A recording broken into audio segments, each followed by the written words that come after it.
Hey, welcome back to another weekly report. Montreal Canadiens with hockey coach Franchise directly for the beautiful country of Thailand on amazing, great, maybe Sunday night, 23rd, February 23rd. I'm laughing because my mic is problem. You can hear the fan, I believe, at that moment. So let me changing that before Enartap tell me the fan is working. And something happened at the last second. So my mic, I used the mic on my computer at that moment. So anyhow, welcome everybody. Thanks for being a part of the show tonight. We're going to talk about the Montreal Canadiens, the recap game between the Montreal and Ottawa Senators. And of course, we'll talk about fun news around the NHL. 10 game on the program tonight.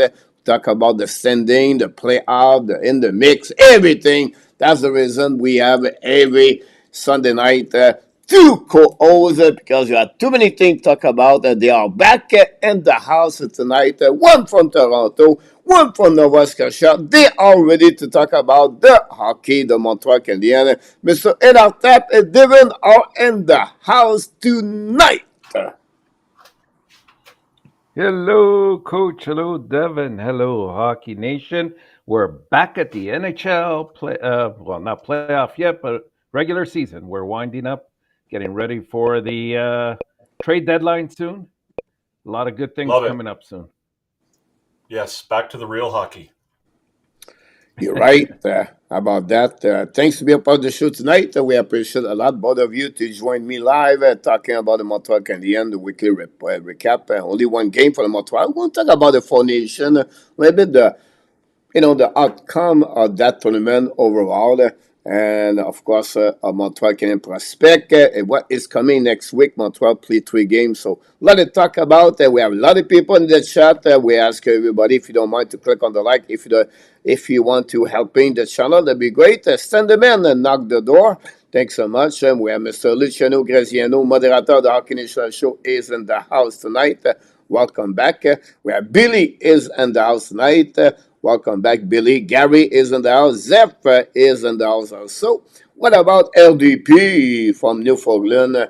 Sit in the couch and life is good. Buffalo Sabres, 8 goals. Stanley Cup is coming very soon. But Abination is also in the house. Abination, I don't know what's going on with your fantasy team. Hopefully, you're winning this weekend and get a W. Mr. Gary Cornway, the best driver around the world, is in the house tonight. Welcome back, Mr. Gary Cornway.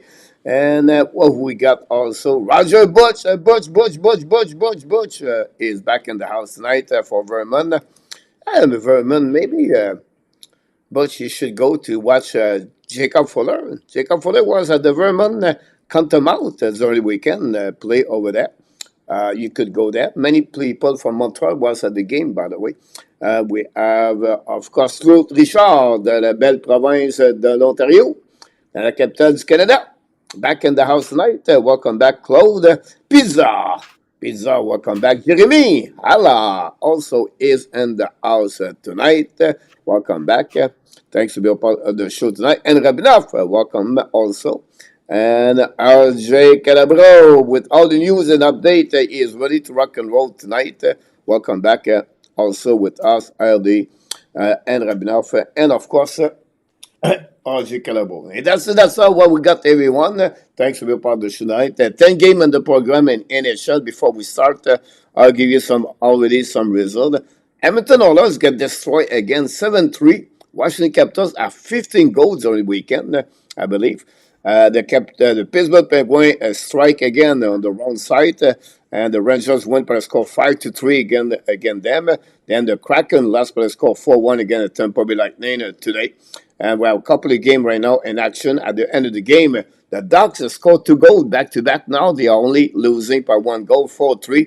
Can the Detroit hold the Ducks all the way? Will be interesting. And the Devils are right now shut down the Nashville Predator. It's not matter. Before the break or after the break, same thing in Nashville, 5-0. Casey scores 4 goals of the season with the Devils. The Devils going to take a big decision at some point. Who is going to happen? The Toronto now lead 3-2 only after 40 minutes at Chicago. So Islanders 1-1. Sharks Calgary Flame going to watch this game, of course, 1-1. The Canucks game and the Utah is 0-0 at the end of the almost at the end of the period. So we got everything on our tap. And we'll start with the NHL news, if you don't mind. We talk about an injury. Want to know about the impact of what could happen for the Boston Bruins. Lingholm is going to be out for the rest of the season, where Charlie McAvoy is already out for maybe a couple of weeks. So, what you be the impact of that situation in our tap? Well, it's big for Boston, that's for sure. They already have they're riddled with injuries on the behind the blue line there with their defenders. They're in a position where they could they're looking on the outside of a wild card spot right now. So it's going to be tough down the road. I expect that they'll probably do something at the trade deadline time because it looks like Lindholm has a fractured patella on his knee, and that's going to take quite a bit of time. They didn't give him an entire recovery date for it, but it looks like he's gone for sure for the year. Kachuk is a big loss if he's gone for any extended period of time. And you don't have Brady here as well, but I'm hearing Brady's is a little bit more serious than we initially thought as well for Ottawa. So that's going to impact both Florida and Ottawa, especially Ottawa as they try to hang on to that wild card spot.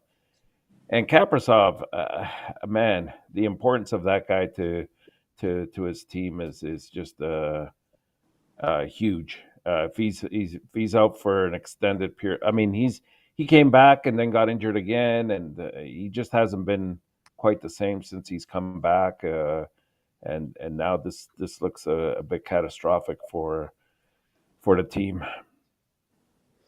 Great point about that for the Boston Bruins. Of course, like Pizza said in the chat, Marchand, Frederic, and maybe Morgan, KK could be players, could be traded at some point. So they are a little bit limited about what kind of move they can do, and the impact to missing almost the first pairing defenseman could and affect their playoff situation until the end of the season. So we'll see what happened with the Boston Bruins. We welcome Randy Walkman. Welcome back. Rick Bengal is in the house. Roy for Bangkok is in the house. Mac Elliott knocked the door. Welcome back. Pizza, just mentioned to you, is in the house. So welcome all of you. Don't forget, please, to click on the likes. Rick from Nova Scotia, maybe it's around. Who knows? Rick is moving left and right with Dimitra. So thanks a bit. I will go with Matthew Tkachuk for you, Devin, about the Florida Panthers. Possible, it's not confirmed, but from Renaud Lavoie yesterday's only game, possible could be out of the rest of the season. And the Anaheim Ducks tied the game 4-4 against the Detroit Red Wings. Cutter coach, he just scored a goal with 55 seconds to go. That's a crazy game in Detroit right now. And before that, at 17:44, Zellweger scored, but Gauthier scored before that at 7:04. So with a lead of 4-1, the Detroit cannot finish. Wow, that's Nobody wants that wild card spot.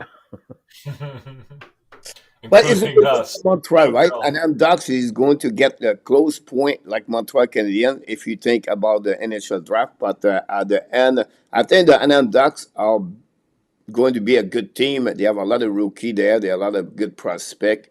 And they're going to missing Gibson. Left the game yesterday. I don't know if it's day-to-day for him. I don't have no update, but Gibson left yesterday. So, Matthew Tkachuk, Mr. Devin. Yeah, I mean, that's obviously, if he's out for a prolonged period of time, that's a big loss for Florida. He's, I don't know that he's their best player, but he, in a way, he's their heart and soul. Barkov is probably the brain and he's the heart, if we could call it that way. And if he's out for a lengthy period of time, then that could be a problem. I don't think it's not confirmed that he's out for a while, and I don't think there's any way for us to really know that. But again, him not playing for the majority of the Team Canada gold medal match is an indication to me that the injury is a pretty serious one. To keep a guy like that out of a game like that would be a sign to me that it's more than just a minor bump and bruise. It's something pretty serious, and to see him skating and trying to skate and not being able to skate, I think is an indicator to me that that's probably something a little more serious than what we've been led to believe. As far as the Bruins go, I won't say too much about it. I mean, I think they were waffling a little bit earlier in the season. They've obviously been struggling this year to begin with, and they were waffling about whether they were going to sort of try and retool or rebuild or whatever they were going to do. And Cam Neely was kind of using different words depending on who he was speaking to, and obviously there's a hesitation to use a word like rebuild in a market like Boston, but they may not have a choice. And if they make the wrong decision here, I think this could be something that impacts their franchise for more than just this year. If they don't make the right decision on how to proceed here with Lindholm out, McAvoy out, and the struggles that they've already had, if they don't play their cards right here, this could be something that has a long-term impact on that team going forward. Because Marchand isn't. I thought that Marchand looked slow at the Four Nations. He's not his old self, which is fine. I mean, that's what you would expect at 36 years old for a guy who's played the way he has. So I think there's big decisions to be made coming up in Boston. Yeah, sorry about that. So, Florida, at least they have some depth over there for sure. Can the Florida get Rantanen? It'll be interesting about that. They're going to have the money for that. And you never know what could happen. You have always like some kind of magic pill, Mr. Nartap, and when the playoffs show up to go through the salary cap. So we'll be interested what's happening for that team. And then the Minnesota announced Kaprizov got an surgery, I believe, at the end of January. Was expected to missing only 4 weeks maximum. But look like now he's going to be missing longer. And that could affect also the Minnesota Wild.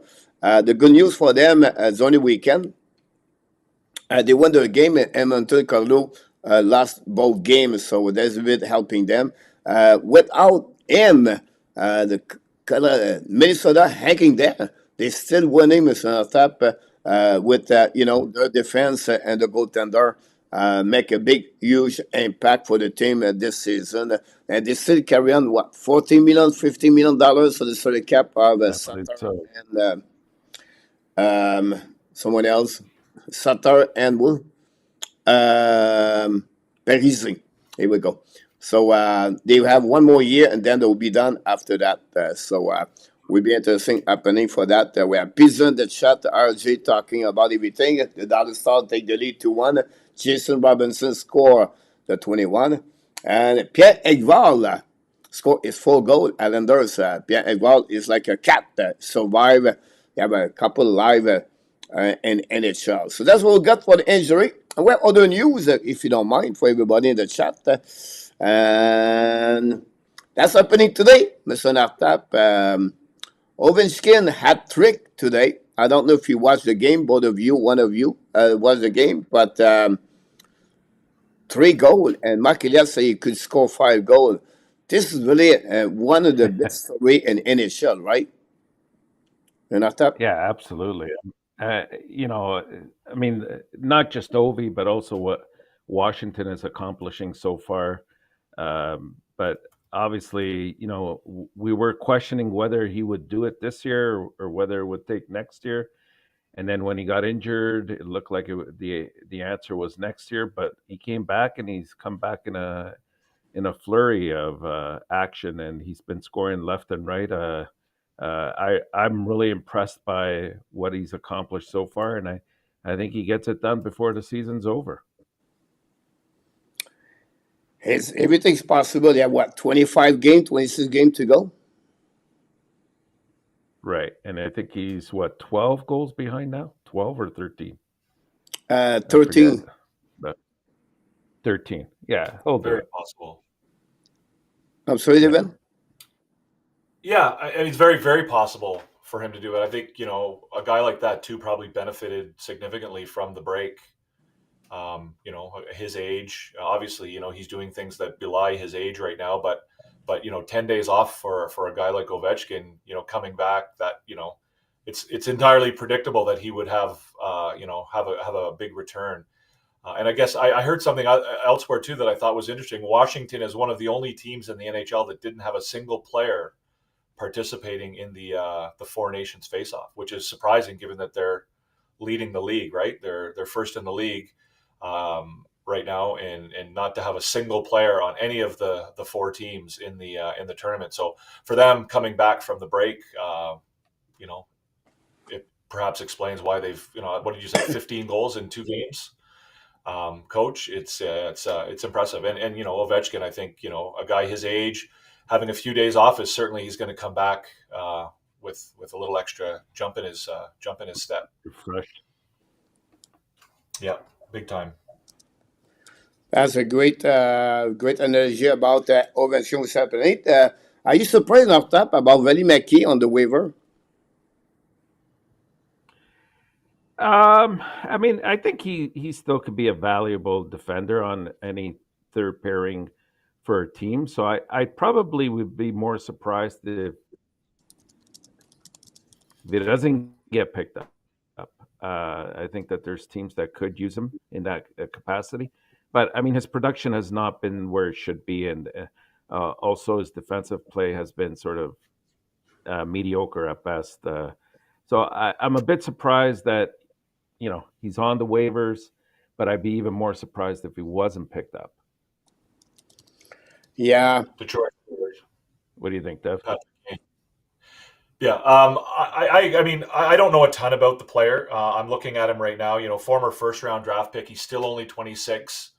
I think if he was a right-hander, I think it probably would be a guarantee that somebody would probably be interested in picking him up. He hasn't had the success that I guess you would expect from a first-round pick. Can you hear me? Yeah, he hasn't had the success that you would expect. He's only got 5 points in 43 games this year. So I mean, again, at his age, I think you're probably right that somebody probably will pick him up. I can't imagine somebody with that profile. He does have a 35 or a 34 point season under his belt, so it seems like he would be a guy that somebody would be interested in at least taking a chance on. Like you say, Intertap, that I don't know what his salary situation is, but on a third pairing. A guy who has that pedigree. He's useful. There's still ground for him to become a good defenseman. It's not like he's in his 30s. He's still in his mid 20s. So I think that somebody probably would be interested in him. Patrick Kane, by the way, for Detroit in overtime wins. Yeah, that's what. Who scored? Patrick Kane. Kane.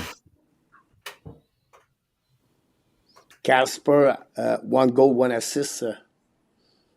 Casper have 22 points this year. Marco Casper, 8 overall pick. He did very well. They really developed very well Marco Casper, not Marco Larabi. Well, we developed him very well, me and Artap and Marco Larabi, but that's different about that one over there. Sorry. NHL draft, what's the last news, Devin? Do you know? The latest news, they have announced where the draft is going to be, and I can't remember where they said, but I did hear it. And also, the entire first round will be announced by who other but Gary Bettman. The picks will be. And what it will be, Mr. Natap? I forgot now. Los Angeles. I was going to say the West Coast somewhere. Zone 27, 28 are going to be the date. And that will be the first time they change the formula of the NHL draft. So you said, like Inartab said, everybody for NHL will be in LA.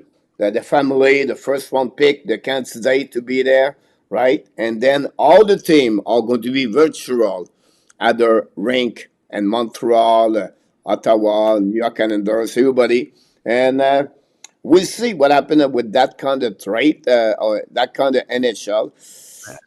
Yeah, but Good thing about that and bad thing about that, because there was the only time during the year, at any moment in NHL, at any moment, you have everybody at the NHL draft. The owner, the scout, the president, everyone is there. And now to go differently, that would be very interesting about that. I don't know how they're going to work. Like, we have a trade or we have something like that. How the delay would be happening about that. But at the end of the day, it's something going to follow up definitely for the next. For the next initial draft. So I apologize. I didn't want to put you on the hot seat. It was just sharing that one there. So now, We got it. both of you go talk about that subject if you don't mind. You have a question of that? No, I was going to say I'm not in favor necessarily of the structure of the draft. I like the fact that they all gather one location. We saw the beauty of it last year, and even the year before when it was held in Montreal. Just having them there, and it's probably one of the better drafts of all the sports around. So I'm going to miss that aspect of it, but we'll see how they try to pull this off. Good point about that. We want to welcome back Mr. AK. Welcome in the house, Mr. AK. The Bunny House, Mr. Top, in the house tonight. The Bunny House, N26. Welcome back also, N26. Hopefully, an amazing, great weekend, Mr. 26. We bring some great subject in the chat. Here we go, Mr. Top. If there, after that, Devin Rantanen again. I want to hear from what you think about the chance, or what you feel about what could happen. Is it possible? You don't believe it, or whatever it is. And we welcome also moderator Ron with Kings is in the house tonight. So all of you guys, welcome in the chat. And don't forget, please, to click on the likes for the channel tonight. So, Mr. Tap, you are right now talking about Rantanen. I'm not surprised. Unfortunately, this is something I think Carolina probably should have tried to iron out beforehand. I don't know if there's still talks are in progress. I would assume that they are. You don't want to have lost a key player in Nakash for Rantanen, and then he walks at the free agency here or gets traded. But if the talks aren't going very far, then that's something that Carolina will definitely have to try to accommodate so that at least they don't lose him for nothing. And I could see a team, especially one that has an injury, be for the rest of the season, make a serious attempt to try to sway him to come to their team and join a Stanley Cup rush here for them. So I'm not surprised, Coach. To be honest with you, these are the kind of things that I think in the back scenes should have been sort of accommodated somehow, where you have at least an assurance, a number in the ballpark of both the player and the team can come together with and agree on. And it seems like right now that's not the case. Good point, Devin. Yeah, I mean, I agree with all of that. I think that I think that Carolina might have had an idea that they weren't going to necessarily be able to sign him. I know we talked at the time of the Coach and I and you and Marco spoke at the time of the trade about the return didn't seem to be as good as it might have been. Coach in particular talked about maybe they should have gone after a better prospect and so on, and maybe that's an indication that they weren't sure that they were going to be able to sign him. But again, it seems like an awful lot to give up in Marty Necas just to have him for a rental to begin with, or now even looking like it might not even be a rental, right? They might trade him again before the end of the deadline. So it's interesting. It doesn't appear to have been a good move for Colorado. Again, if they trade him, if they do trade him at the deadline and they get a king's ransom in return for him, because there's a team out there that knows they can re-sign him, then maybe that's a different story. But for now, it looks like they may not have done their research and their due diligence before making the trade. I mean, for me, I've said this before. I don't think that, I don't think there's very many players in the NHL that are worth $14.5 million or whatever it is that he's apparently asking for. So again, I'm not a big fan of Carolina getting him in the first place. But again, it seems weird to me to give up a guy like Natchez to have him as a rental from here till the end of the year, or maybe even not even that long. So it's a weird situation, but it does make for a nice topic to talk about for us and for people in the media, and it'll keep our attention, I guess, between now and the trade deadline to see what exactly happens with Mr. Rantanen and what his it seems to me, it sounds like he might just be interested in putting his name on the market and seeing who wants to pay him the most money, right? Like, I mean, it seems like and again, I don't blame him for that. That's his prerogative. He's earned that right to be a free agent, and maybe he wants to test the market and see just how much somebody will pay him. And maybe that's Carolina, maybe it's whoever. I don't know. And as long as it's not Montreal, I'm very happy. If for that amount. in our top, what would be the return for Rantanen right now? The Carolina, what they would request? Oh my God. Well, you got to figure right now his current contract. It's not a big hit for a team that would assume the remainder prorated salary that they would have to take on, especially if, let's say, you have a player that's going to be going on the LTIR. We talked about a few tonight already. So you can accommodate the contract. It's what you have to give back that's worrisome, right? You're starting, at a key top, at the very least, top 6 player. Very least, I would say even higher.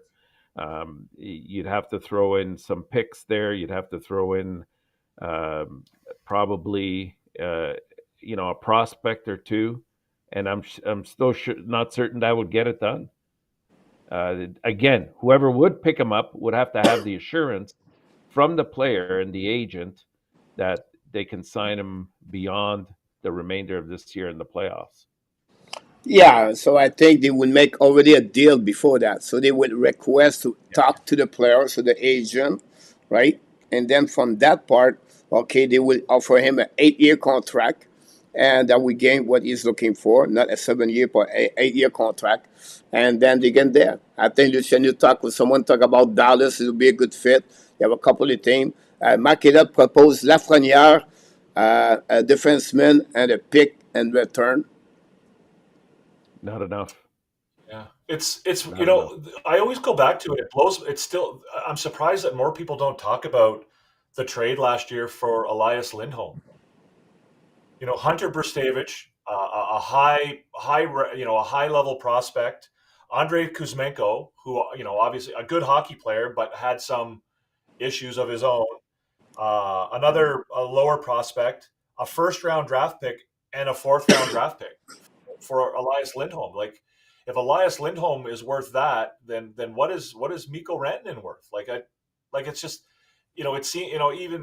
it just seems to me that's a ton of return for a guy who isn't even anywhere remotely on the same level as a Mikko Rantanen. So for me, what is Rantanen worth? I mean, if you think you can re-sign him and that he's going to be with your team for the long term, obviously I think Lindholm had another year left on his contract, so he wasn't a pure rental, but still it's and I mean, the market, I guess, now is affected by the fact that we now are talking about the cap going up, and what does all that mean? I think everything gets thrown into a spin cycle a little bit by that. But I mean, to me, like, he's got to be worth at least 1 or 2 established players, a high level prospect, and at least 1, maybe 2, 1st or 2nd round draft picks. It's got to be.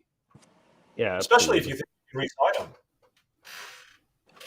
Would be interesting what happening about that. I heard a rumor today, Mr. Antal, they're going to trade to Canada, Rantanen for the cash. Wouldn't that be something? Buyer's remorse. Here we go. Next one. It was a skill competition today at the Montreal practice. This is a a day for the family and the kids, everything like that. They did the All-Star game competition, the race for the speed, the shooting, breakaway, everything like that. So the hardest shot, Jekai again. And then you have Alex Nehuk, the fastest skater for the Montreal Canadiens. You have Mike Minison for the shooting, the Accuracy. accuracy. Yeah, that would be something it like was that. So The woman from the Victoire team beat him. yeah, No, it wasn't. Exactly. It wasn't her. It was another woman. It wasn't Marie-Philippe Poulin. It was somebody else. No, it was. Her name escapes me right now, but you're right. It was her. She had a great outing. 9.5. We have Steven back in the house. We have Boomerang back in the house. Simon Evan, welcome back. And all of you. Nicolas de Gobi-Bonno knocked the door again. Thanks everybody to be a part of the show. Don't forget, please, to click on the likes. We appreciate a lot. Montreal Canadiens look like Jake Evans is looking for a deal of 5 years. That's what the rumor for Renaud Lavoie. He still believes he has some kind of negotiation. The key behind that now, Devin, is to know, do you think Montreal Canadiens are going to find a way to make a deal at 4 years or 5 years? And if it's the case, is it good or bad? How you feel about that if it's happening? I mean, again, it obviously depends on what the number is. I mean, I think that's obvious. I think if you get him for under 3.5, I know this isn't the opinion. This opinion isn't shared by you two, but I would if I could get him for 3.25 for 5 years, I would do it. But I would also say that I think the fact that he, if this rumor proves to be true and he's looking for a 5-year deal, to me that indicates that he would probably take a 4-year deal, right? Like, if he's asking for 5 years, I don't, I think there's probably room to get him down to 4 years. If you could get him for, between 3 and 3.5 at 4 years, I would do it. Again, I'm a fan of Jake Evans. I think it's in his best interest to stay in Montreal. I think Montreal's best interest is for him to be in Montreal. I think he could be a mainstay on the fourth line for years to come. As a guy who's with Owen Beck or Florian Jacki or Luke Talk or whoever on that line, bringing a little bit of a veteran presence to that group.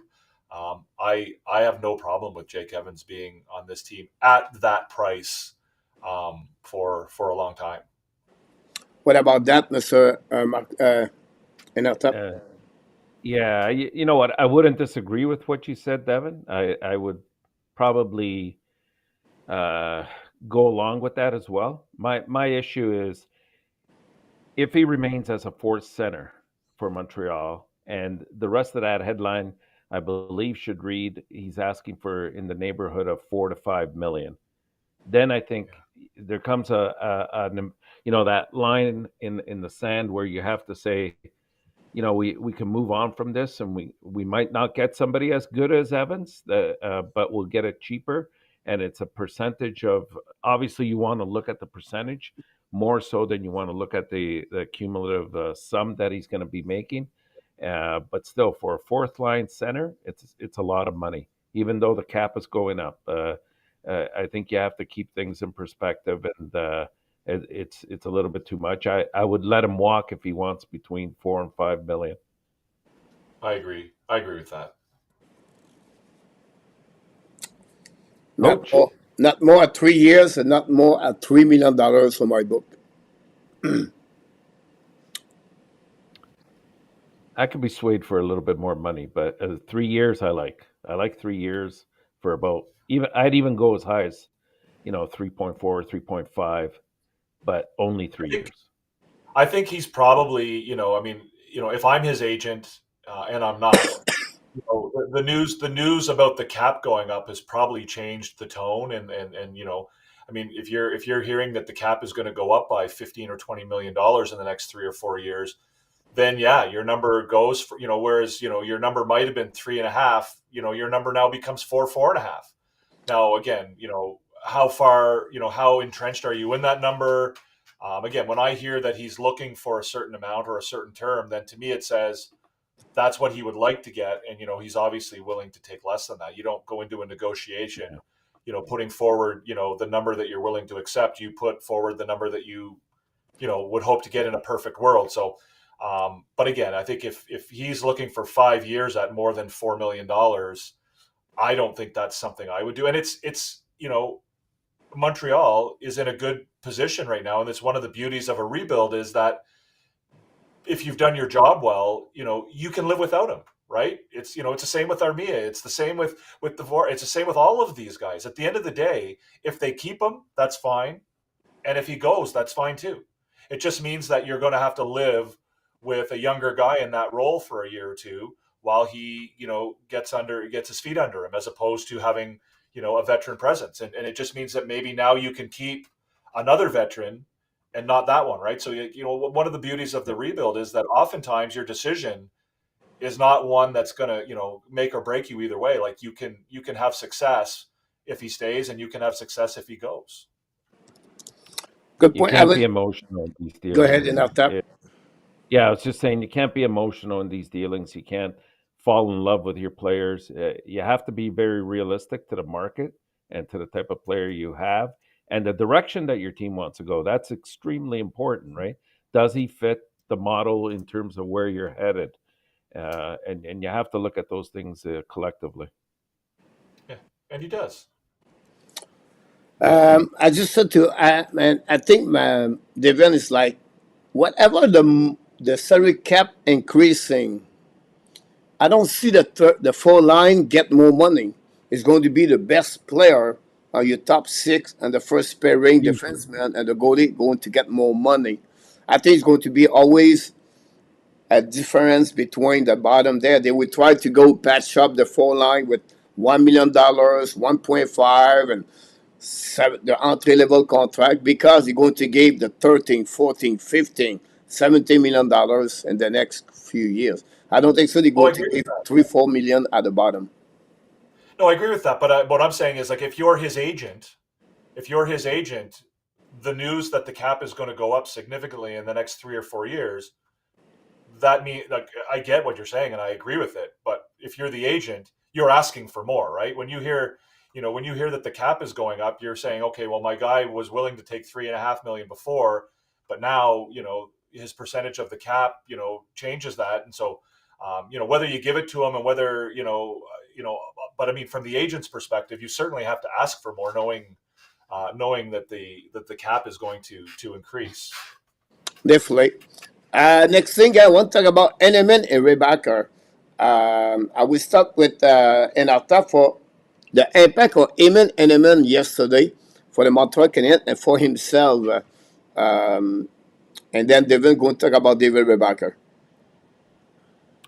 Well, it's great, first of all, to get Heineman back. I think when you look at yesterday in particular, I mean, you could tell what he did was he stabilized the lines yet again. And I think that was a big problem when he was hurt. We couldn't get anybody to really gel with that, and it caused some players to be playing on different lines, and they weren't working at full capacity. So having him back in the lineup helps in that regard. Now, he didn't contribute much offensively yesterday, but I mean, he was present the entire night. I think he had about 4 hits during the course of the game and played about 12 minutes. But it's going to take a little while. I'm not surprised that he only had. I think he only had 1 shot on net. It's going to be a while before he feels comfortable and gets back in full swing of things. Reinbacher is getting a little bit steadier with the team, and you can tell he's helping Laval out quite a bit. The other night, I think he was a +2 or +3. Didn't have the points, but I mean, his skating's coming along very nicely, and he's really doing a great job of providing an extra shield for his partner and keeping rebounds away from the goaltenders. So I'm glad his progress is moving along, but him too. It's not an easy injury to come back from, and will take time. We've been talking about Doc and Line as well over the course of the year. And Reinbacher's in the exact same position. Good point about that. David Reinbacher, David, I'm going to want you to practice your French. So here we go. Listen this. I'm glad it's you. Un défenseur, dans le cas de Reinbacher, en général, ils atteignent leur plafond vers l'âge de 26, 27, 28. Il y a des bons pieds, puis il y a son computer, son hockey sense, c'est très très bon. Il y a les mains pour des joueurs qui ont des bonnes lectures, mais ils n'ont pas les mains pour compléter ce que ses yeux voient, ou ils n'ont pas les pieds. Dans le cas de Rhino, il y a la tête, il y a les yeux, puis il y a les pieds, puis il y a les mains.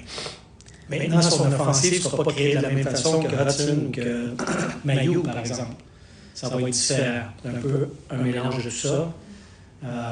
Mais son ceiling, son plafond, je ne sais pas, mais après 2 matchs, je peux dire que je suis vraiment très impressionné. Here we go. Devin, I know the song was not perfectly great on that one, but Pascal Vincent talked about David Reinbacher during an interview yesterday about his performance first 2 games with the Laval Rocket. Yeah, I mean, I think that, one of the reasons why they drafted Reinbacher was because of, his computer, his brain, as the coach just said. There's an aspect to his game that they saw, whether it was in meeting with him, interviews, or whatever, that, some other people probably haven't seen. So I think they do believe that from that perspective, they believe very highly in this player. I think, it's being confirmed by his play. Even in the last, the 2 games that he's played in Laval so far, the coach is noticing it again. I watched one of the 2 games, and, he really wasn't that noticeable, which I think is a positive for him at this stage, because, he didn't stand out, in a good way or a bad way. His statistics are quite good. But this is a kind of player that they drafted because of, his leadership abilities, because of his hockey sense, because of his, his maturity, his intelligence, his personality, his character, a lot of these things that we talk about when we talk about, the identity of the Montreal Canadiens and the type of team they're trying to build. David Reinbacher is right in that mold. And, the fact that the coaching staff is that this is being confirmed in his play, and not just his play, right? These coaches have watched him recover from this injury too, right? Just because we haven't seen David Reinbacher for 2.5 months doesn't mean that he hasn't been around. These coaches are seeing him in the training room, in the gym. They're getting, so they are seeing, what he's been doing and how mature and good he is, and so on and so forth. So I'm excited to see where it goes. My sense is that they'll probably keep him in Laval for the rest of this year. The fact that he has come back sooner than expected, and will get an opportunity to play on a team that's in the, quote unquote, in the mix, and going to play important games over the next month and a half, and then, hopefully go on a pretty decent playoff run. And I think he has an opportunity to play a significant role in that. He has an opportunity to be, one of their best defensemen, if not their best defenseman. So it looks like he's on track. It sounds like from the coaching staff's perspective, he's on track. And I think that's a good thing. So I'm happy to see it. And just another reason to want to watch the games in Laval. Yeah, he was really impressed about, honestly, about the performance of David Reinbacher. And he said one thing is very important. He said a player like him, he would get his peak of his career at 26, 27, and 28 years old. So I think we have to be patient about that for sure. Steven, welcome in the house. TH is in the house. New people in the house. Thanks to be a part of the show. Don't forget, please, to click on the likes if you don't mind, that'd be great. I apologize. I cannot continue the conversation. That chat sometimes I have to move on with everything going on around that part over there. And we'll see what happening there. Let's go back on the Habs recap game. Montreal won by the score 5-2 yesterday. They snapped the fourth straight loss with that W. That gave now Ottawa Senator 4 loss. And after that gave us a bit more your impression about that game between the Montreal Canadiens and the Ottawa Senator yesterday. Between effort, you have Slafkovsky 1 goal, 1 fight, 5 shot on the net, 8 hits. Gallagher 1 goal, 1 assist. Suzuki 2 assists, 38-39. Mr. Laney scored a 1 power play goal, 13 of the year, I believe. Caulfield is at 27. Hudson get an assist, 39 assists now. He got a +2 last night. The Montreal role is 4-9. Nobody play over 20 minutes, and nobody play under 12 minutes. This is since the injury element. We didn't see a lot from Martin St. Louis with Beck, RHP, Peseta, and other players that take the spot on the 4 line. Overall, great game for the Montreal Canadiens during again the Ottawa Senators. So give us your impression of this game. I liked it, Coach Devin. I thought that they came out strong right away in the first period. They really took the game to Ottawa. They didn't. You could tell that the rest really helped them out. They jumped out to a 2-0 quick lead, and they looked good in doing that. And then they had a couple lapses that allowed Ottawa back into the game. But the good thing is they didn't collapse from that. I thought that the entire first line was solid all evening long. The defenders were relatively solid as well. And of course, Slafkovsky probably had the best game of this year so far. And the last time that we had a Montreal Canadien that had 5 shots on net and 8 hits in the course of a game, and we won't even include the fight and the fact that he scored a goal, was Andrew Shaw back in 2016. And before that, it was Steve Bégin in 2008. So it just goes to show you, you have to really have patience with Slafkovsky. He came back, and it looks like he was very invigorated and anxious to get back to playing. And he's young, and I've been preaching that all year long. You got to allow him to play his game.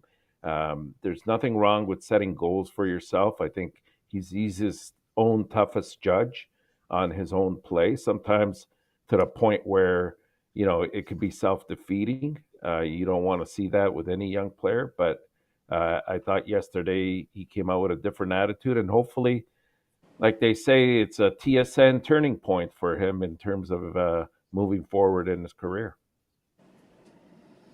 Good point about that, for sure. Devin, what do you pick up? What pay you attention yesterday other than Slafkovsky last night?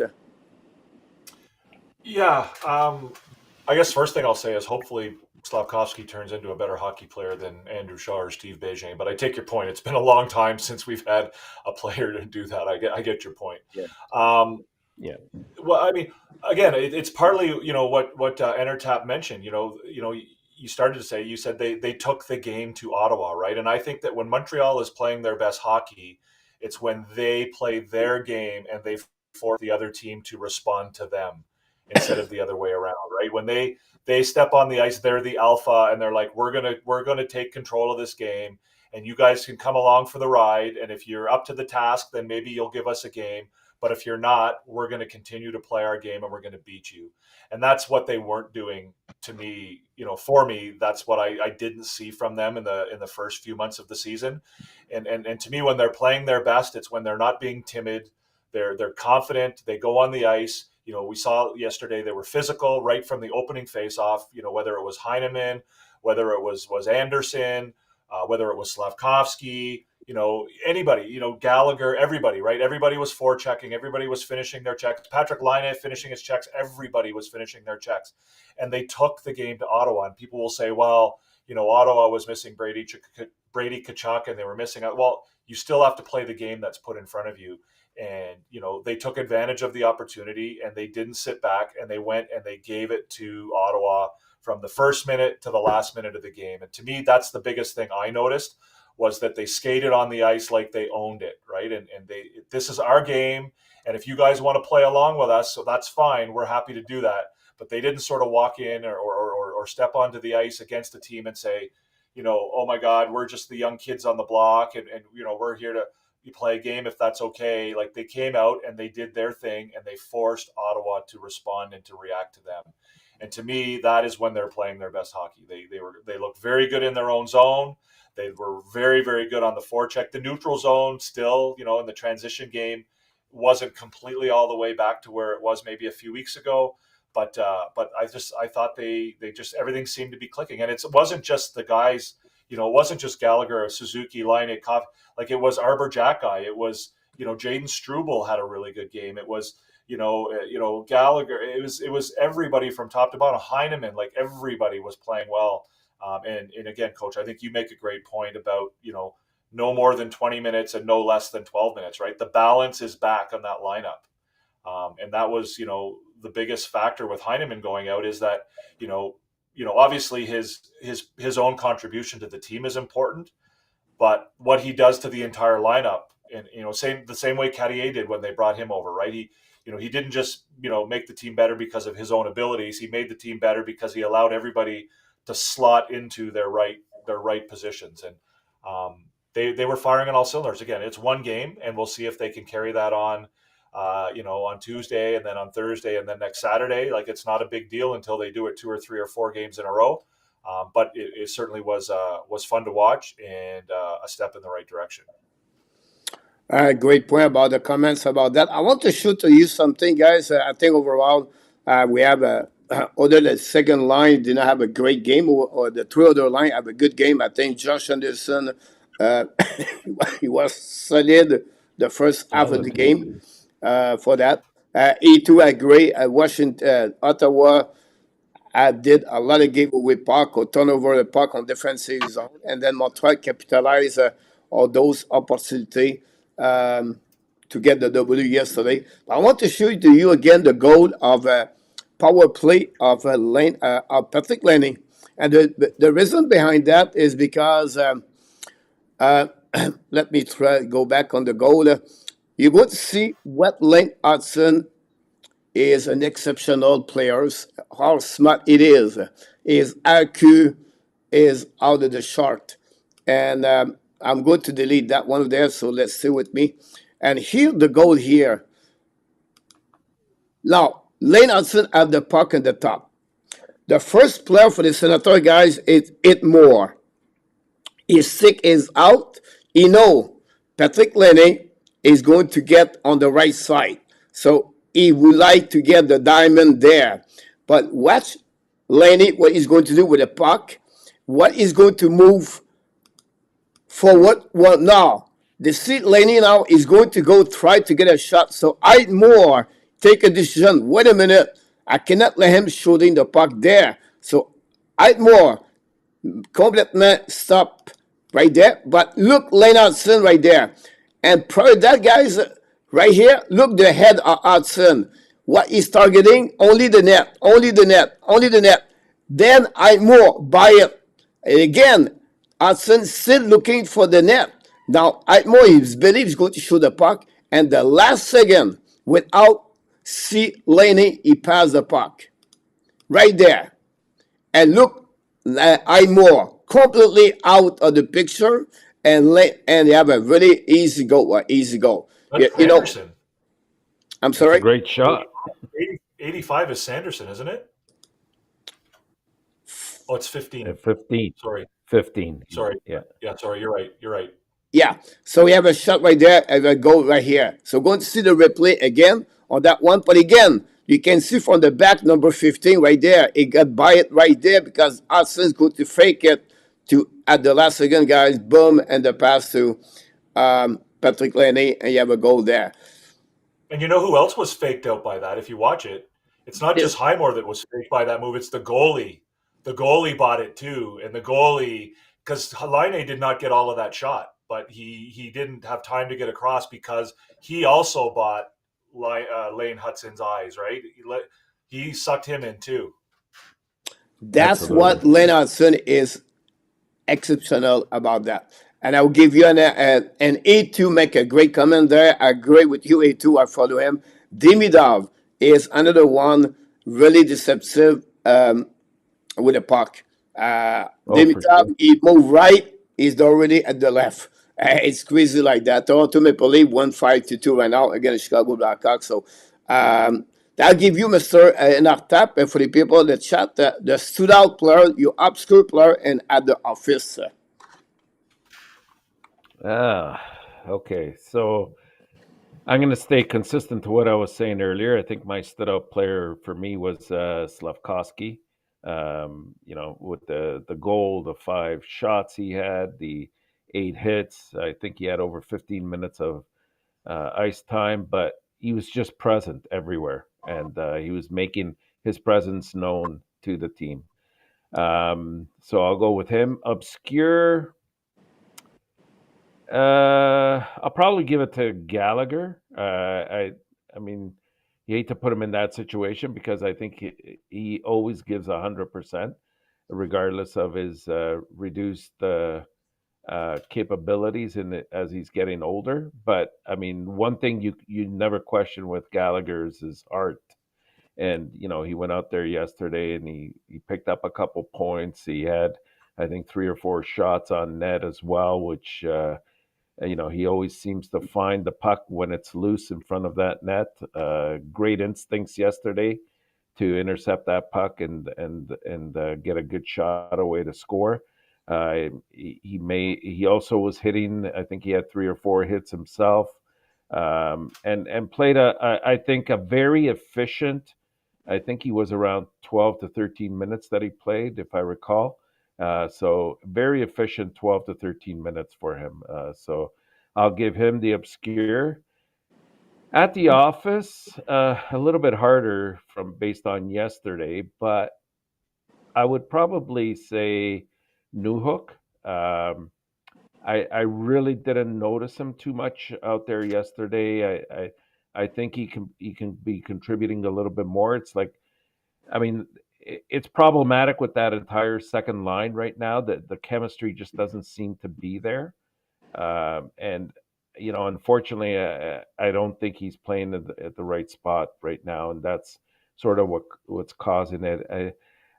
In all fairness, he did have a couple of hits, but that's not his bread and butter. It has to be speed, it has to be the transition game, and the ability to get shots off on the goalie. And I didn't see that yesterday, so I'll put him at the office. Awesome. David, you can repeat the same player. Honestly, we all know Slafkovsky, honestly. But what do you feel about obscure and at the office? Well, I mean, I could say Slafkovsky, and I think he's probably the obvious choice. But I think if I'm going to say stood out, I'm going to say Nick Suzuki, because I thought he had a really solid game. And I know there's some people who think that he hasn't been playing his best hockey of late. And with a guy like Suzuki, he's so steady that we often just ignore it when he has a good game. And so I think it's only fair that he gets some credit. I thought he had a really good game. I thought the whole line played well, and he was a big part of it. Obscure for me, Arbor Jacki. He just continues to do it, right? Like he's, every statistical category. 72% yesterday, expected goals for percentage. He's, always got more shots for than against when he's on the ice. Always more scoring chances for when he's on the ice. He's just become a really solid, steady defenseman, let alone a third pairing defenseman. I think he's just been really, really good. And made a nice play yesterday. The shot on goal that led to the rebound that Caulfield scored on. Right. Anderson. He's just no. Oh, was it Anderson's goal? No, it was Caulfield's goal. Was on a rebound off a Jacki shot. Was it not? Yeah. Sorry. Yes. Yeah. Anderson's was on a Gallagher shot, I think. Okay. He's getting more comfortable, but he's keeping it simple. He's doing his job, and as he's doing his job and getting more comfortable now, he's doing adding little pieces to his game, and it's just been really fun to watch him get better. At the office, it's tough last night. I mean, I'm tempted to say Mike Matheson, but I think that's unfair because I think he brings so much to the team. I thought he did have some struggles last night. It wasn't his best game. Even Armia and Evans, you could say, were down there as well. But I don't have as much issue with the second line's play yesterday. Obviously they were not, on the level of the first line, and they weren't the best. But again, I'll say Matheson. Again, not that I think that anybody really deserves to get called into the office after that one game last night. But if I had to pick anybody, I would say that it was Mike Matheson. Good comment about that. I like your fact you talk about Jekai for that one. Gallagher is on the one, I think, on the obscure about that. But I would go with Eman and Eman on that one because I think he bring an impact for the full team with the management for Martin St. Louis. You can see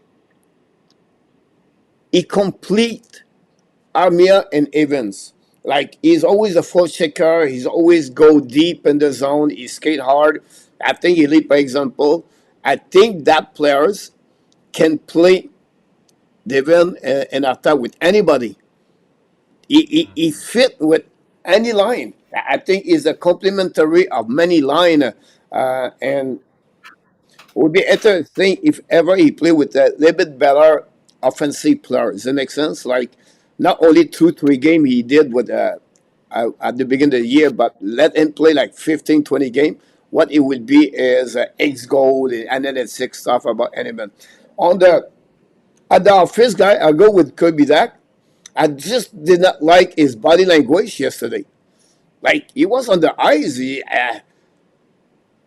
I think he was on the space X with Elon Musk in our top Kirby Dak yesterday. It was like something happened in front of him.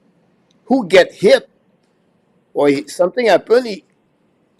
He was not there at all. Like, completely out of the picture. Body language was not good for Kirby Dak for me yesterday. That line was not great. Marco, he said he have a good game. I disagree with that.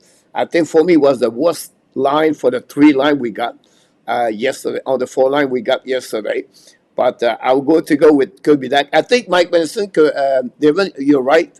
I think he have a better second half of the game yesterday. Mike Madison, he struggled at the beginning, the turnover with the goal at the blue line, everything like that. But I think with the game after that, he get better. But one player we did not see a lot yesterday, sometimes because they do the right things and you don't see it, it's Alex Carrier. Alex Carrier was not like on the map, right? He was not like a great offensive, defensive, but he was really solid on the defensive zone. But his name was not mentioned a lot yesterday for Alex Carrier. So this is my 3 players yesterday for my stood out, obscure, everything like that. The next thing I want to talk about, guys, is to ask you a prediction. What do you feel about this in our top 25 more game? They still in the mix. They are on the playoff or they are out of the playoff, Mr. Nartap. And before that, Mr. Nartap, we're going to go here. Now, sometimes when I make too many things, Mr. Nartap, sometimes it's hard to show up with everything. But let's see the standing. And the standing, Mr. Nartap, I believe is updated. So you can see right now the Panthers, the Toronto Maple Leafs, Tampa Bay Lightning, Washington, Carolina Hurricanes, the New Jersey Devils. And then after that, you have the Detroit, 62 points. Now you can see it's not updated because Detroit win tonight, right? Yes. Yep, overtime. So let me update it there. Detroit should be at 64, I think. Yeah, there they are. That's fixed now. There you go. You got it now, Mr. Top. 64, 62.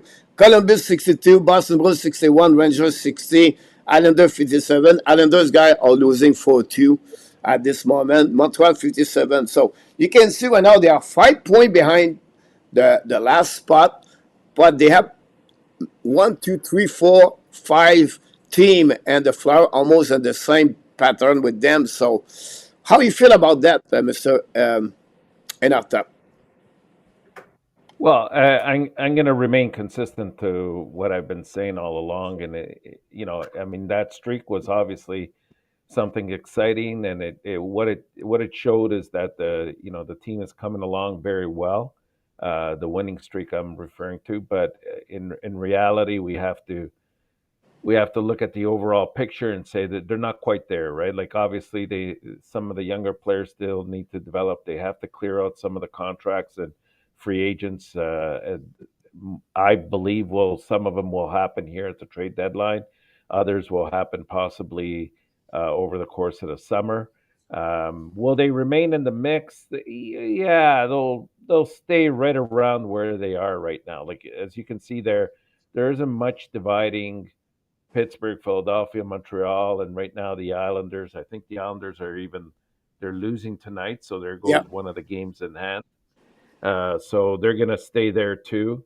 The Rangers have not been playing very well, and it goes back to what I was saying earlier. You look at Detroit, Ottawa, Columbus, Boston now with the injuries, the Rangers who still haven't solved their internal strife.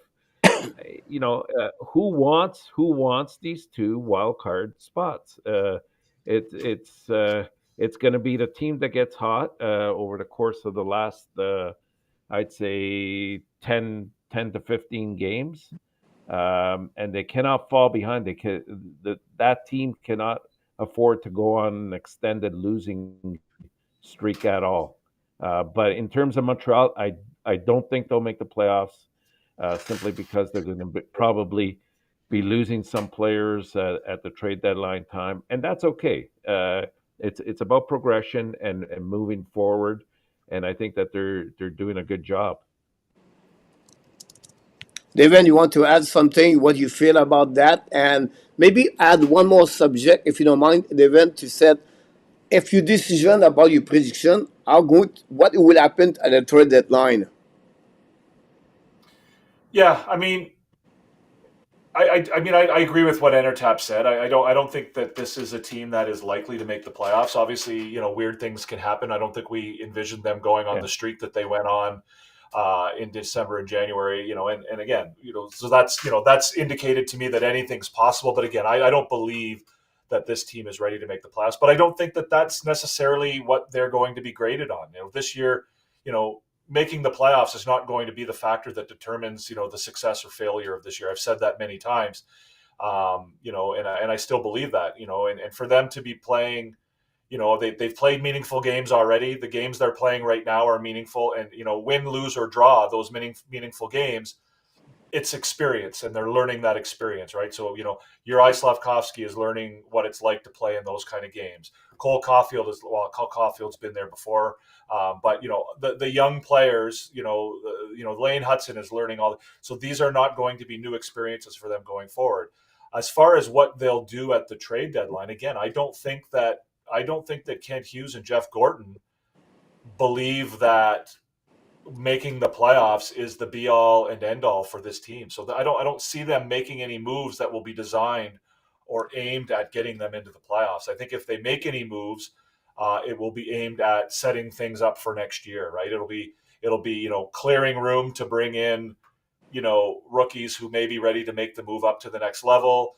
It'll be about maybe if they do bring somebody in, like it'll be more like a trade like they did for Alexandre Carrier, right? It won't be they won't be trying to bring in a top six forward who can get them into the playoffs. They'll be bringing in, a left-handed centerman, a left-handed centerman, or a right-handed defenseman, like the Nemec trade that we've talked about, maybe something like that, or a trade for somebody who can fill in Dvorak's role if Dvorak doesn't come around.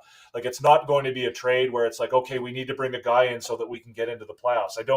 I don't even think that's even remotely in the minds of Hughes and Gorton right now. I think it's all about, continue to improve through the end of this year, continue to gain experience and play in games that, allow these kids to improve and to mature and grow and set things up for going forward. Is Owen Beck going to be on this team next year? Is Logan Mailloux going to be on this team next year? Is Joshua Roy going to be on this team next year? How far away is Jack Eye? All of the moves that they make are going to be with all of that stuff in mind. And if they think that Owen Beck and Joshua Ottawa and Oliver Kapanen are all guys who they think will be on the team next year, then they've got to make moves to clear that space, right? If they think that Mayu and Engstrom or whoever, they've got to make moves to clear that space. So that to me is the thought process behind the trade deadline for Montreal right now, more than it is about what happens for the rest of this year. Good point. So enough that. Yes, I'm sir. losing by 0.4. I think I'm losing too, if I'm not mistaken. I have a close one going. By 0.4. How much am I losing? He still have 3 players. I still have 4 players. And what's my score? Am I losing or I winning? don't know. I'm on my. I don't check the score on my page where I can see player by players on my feet right now. So, but that's right for everybody. I have a very bad stretch, so that's happening. Mr. Tab, the subject tonight is about Slafkovsky, the size and everything. So Devin gave us a description about Slafkovsky. When I talk about him, I talk about size, the hand, the vision, the hockey sense, the playmaking. Yesterday, in my opinion, this was his best game in NHL, in my opinion. Yeah. For checking, he has his best number of the shot, the hit 8, 5 shot on the net. You have 1 goal, you have 1 fight. Maybe you need to learn some lesson from Gator Hart, but other the fact like you need to be better about that one. I tried to looking at who was the ex-boxer Batuano, a boxing guy. But I think you need to learn about how fighting. But overall, guys, Slafkovsky have an amazing, great game yesterday. But that's what we're looking for. This is a kind of player he can use. He don't know yet what he can do with his body. Yeah, no, I agree. And I mean, obviously he had some good games in the second half of last year. He had a hat trick game and whatever, but I agree with you. I think that was his best game in the NHL. And that is what Juraj Slafkovsky looks like when he's going to be his best, at his best, right? That's the game that he wants to play. They didn't draft him first overall because they thought he was going to be, because of his offensive game. I mean, obviously that was part of it, but what put him over the top and made him better than the people that were drafted around him was the fact that he, brought the size along with the hands, the vision, and the hockey sense. And, to bring that all together last night was really, really fun to watch. I say it all the time, right? Any of these players who are struggling to find themselves, it's a matter of just continuing to go out there and, getting your reps in, and eventually it will come around, right? Eventually you'll figure it out. And it looks like, he figured something out over the break. Obviously he came out with his comments about, I need to be more like Brady Tkachuk. I don't know where he got that from. I suspect that somebody on the coaching staff would have had a text message or something to him about, watch Brady Tkachuk tonight in this game. And that's what, that's what you need to look like. And that's what we'd like to see from you. And, he took that to heart. And what I like about it the most is that now he has a frame of reference, right? So now he knows what it looks like and what it feels like to play that game, to be the best version of himself, to use, an expression that a lot of people are using these days. He knows what it looks like. He's not out there trying to find it anymore. That doesn't mean he can't lose it. And obviously, he could lose it and need to get it back. But now he like at the end of the day, like if in a month from now he's, struggling again, he can go back and watch a video of this game, or somebody can say, watch this game. This is what you need to look like, and this is what you need to do. Go back in your mind and remember what you felt like in that game and the approach that you brought to that game. And let's see if we can get you back on track. Because now he knows what it looks and feels like. And I'm with you 100%. It was really, really fun to watch. And, again, it doesn't mean anything until he does it for 2 or 3 or 4 games in a row and can carry on and do it consistently. But again, now, like I said, we've seen what he can do. and more importantly, he has seen what he's capable of, and what it looks and feels like, and it's going to be interesting to see. And it's funny because this is the time of the year last year where he turned it around too, right? After the All-Star break last year was when he went on his run and had, the significantly better half of the season than he did in the first half. And Artep? I think he did a good job yesterday when he was interviewed after the game, and it wasn't. He clearly put it out there and said, "Yes, I have to have some of those elements of Kachuk." I don't think he was making a direct comparison to Kachuk. He says there's many other players out there that I try to take parts of their game. Now that's good and dandy, but I think he also has to bring in his own game, right? Like he has to be who he is himself.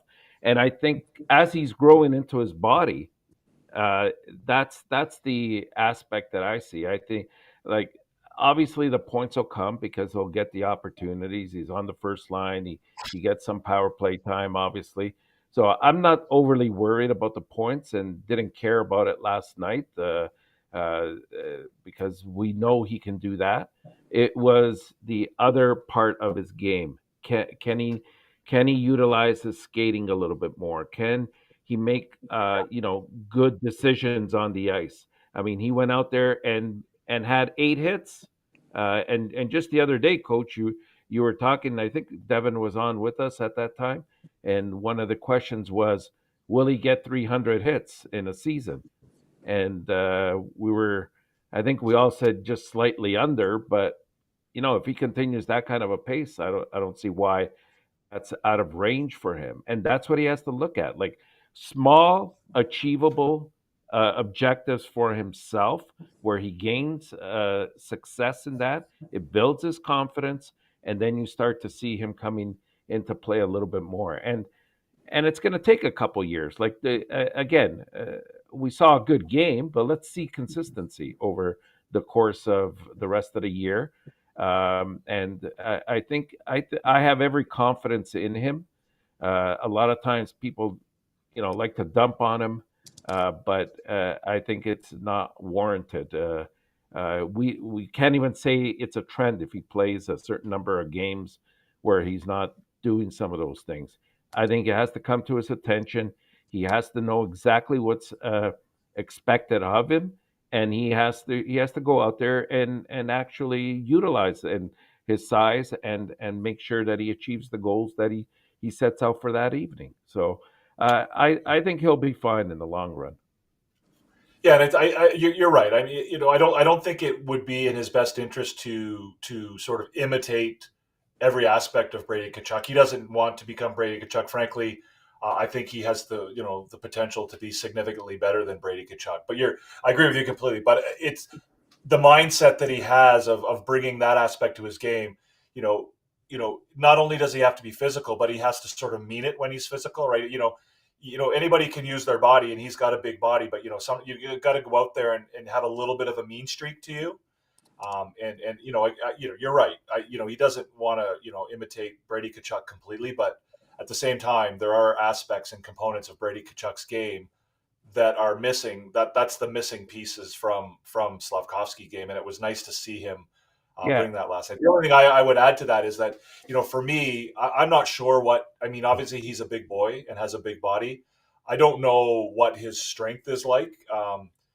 I would like to see him get to the point where when he hits guys, they stay hit. When Arbor Jacki hits somebody, they know they've been hit, right? How many times do we see guys just bounce off Arbor Jacki I suspect that Slafkovsky works hard in the gym and whatever, but I think as he gets older and gets some of that strength, I'd like to see that a little bit more. There's a lot of times where he throws a hit and they both go down. Do you know what I mean? Like it's not just the other guy. I'd like to see him be a guy who, who's punishing with his hits a little bit more, and I think that will come. But again, the fact that he's throwing his body around and he's getting comfortable with it, I think is a huge step in the right direction. Yeah, a lot of great comments about people compare him at different players in NHL, Jordan Stahl. Now we talk about Chris Kreider. John Leclerc. But I feel for me more like a Jimmy Benn. If he can become a Jimmy Benn, in my opinion. Yeah, that's tough. That's a. 6'3", I think that's a. It's a 6'3", big ask. 210. If you look about his number they hit in NHL, how many seasons he has 200 hit? And Every after year. Every year. zero. Are we talking about Jamie Benn? Yeah. He doesn't have 200 hits. Never have 200 hit in Oh wow, NHL. that surprises me. That really You surprises know me. who I like as a comparable for Slafkovsky? Honestly, ask that question and after because me too. I was shocked to see that his highest number they hit is 167. Wow. 186 at 20 years old. 186. Right. But if you look about his number, the goal, right? He has one season at 41. That's an exception. But the rest, guys, 22, 22, 26, 34, 35, 26, 27, 19. After that, he got at 30 years old. Obviously, when he got 30 years old, he become more a playmaker. He passed the last three Right. seasons, guys, 39, 45 assists he has. So, in my opinion, this is the kind of player I'm looking for. Now we know Jimmy B can fight. It's not the size. I'm the size. But what Jimmy Ben does, Devin also, he use his body for his advantage of his tool. Does it make sense? Like he use his size to force checking, to go on the net on the corner, win his battle, and feed his teammate. And I think Yeah. for me, Yeah. Create ice. yeah. So that's what I'm looking. Yeah. That's what I feel like is a great example compared to Brady Kachuk. Kachuk is Right. a 300 hit. It's more hitter. He's more. Well, That's what I feel you're about making, that. you're making a great point there. And an interesting point is, I think one of the reasons why Jamie Benn's numbers are not as high as they are is because we now call it hits and we focus on hits. Jamie Benn is a checker, right? And to me, a checker is a guy who uses his body to separate the opponent from the puck, to create space, to create turnovers or whatever. He's not a guy who's out there like Brady Tkachuk trying to blow Good some point. guy up and create a yard sale, right? At some point in the NHL, we stopped calling it checking and started calling it hitting.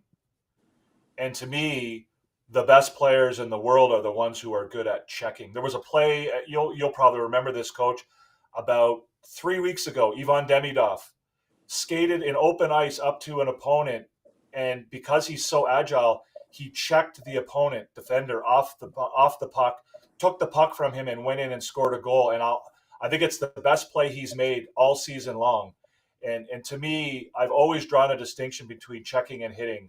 And I think that, a guy like Jamie Benn, like you said, he uses his body to his advantage to do things other than intimidate or get on the highlight reel or whatever. And I think those are the guys that are, PK Subban was very good at that, right? He didn't necessarily throw the biggest body checks of all time, but he was really good at putting himself between the defender or the other player and the puck and separating the other player. And I think that's where, a guy like Slafkovsky with a body like his, Rick Nash, right? Another good comparable for me as a big power forward who could use his body, not necessarily the biggest hitter in the world, but definitely used his body to his advantage. I think Rick Nash is more like Chris Crater, but I understand your point of view about the body, size, everything like that. Nash was a center, right? Winger, center, Yes. Yeah, he was a both. center, Yeah, I believe. yeah. Yeah. Well, the But the NHL has problem a is, I think he played both. yeah, I don't think really we should be thinking about templates for Slafkovsky to fit into. I really think he has to come into his own game. That's the key thing. I think what they're trying to emphasize is don't just skate out there, right? Get involved in the game. It doesn't mean you have to always go out there and get 7-8 hits. If you only get 2, but they're timely hits that created a loose puck, and as you were saying, Devin, it creates that opportunity for your line mates to score. Then he's done his job, and I think he'll come into his It's own. happened in our tab. Exactly, you're right. Look, he did yesterday in the corner, right? I Yeah, don't remember it was Caulfield Gold or someone, but he picked up the. I don't think so. He have a point on that one. I think the pass going no, yeah, inside, he go to DD, right? So this is exactly. But my point of view on this is you is size to win the battle. You don't need to hit yeah. 300 times, right? This is a great way to say that. I think you're right about this. I mean, while Devin, And the before other you thing, finish, and the other thing, if I could just add one more thing, yeah, is you saw yesterday with that increased physicality to his game that right away he got challenged. And you know what? There was one point when Craig went after him that somebody was gonna come in and defend him, but he didn't. Right? Slafkovsky dropped his gloves and said, and he did exactly the right thing. Sometimes you're gonna have to answer that bell, and it won't happen again down the road because the news gets out there in the NHL and says, okay, maybe he's not the greatest fighter, but he's not a pushover either. He's not going to be, he will drop his gloves, and you'll think twice before engaging with that or having to answer to somebody else, bigger or stronger later on in the game. So, there comes a time when he has to answer for himself. He did that, and I thought the reaction by the team afterwards, even to escape by the Yeah. penalty box and give him a high five. I thought that was priceless because it goes towards that team chemistry that we always talk about and what they're trying to build. And it's funny you say that he needs to be his own player, and I agree. And what's the word that they like to use at the draft that the Canadians are looking for? Unicorns, Character right? or Well, unicorns? unicorn. Yeah, yeah. They're looking for unicorns, and that's and again, I think there is value in comparing him to other players, and I do think there's comparables out there. But again, you're right. He needs to. The reason they drafted him is because he has a unique combination of attributes. Right? He's a unicorn. He's not a guy you see every day. Lane Hudson, unicorn. Guys who don't are not what you see every day. Jack Guy, unicorn, 100%. And so again, I think there is value in comparing him to other guys, but at the same time, the reason they drafted him and the reason they put so much value on him is because of the combination of, and it's not just the size, hands, vision, hockey sense, it's his personality, right?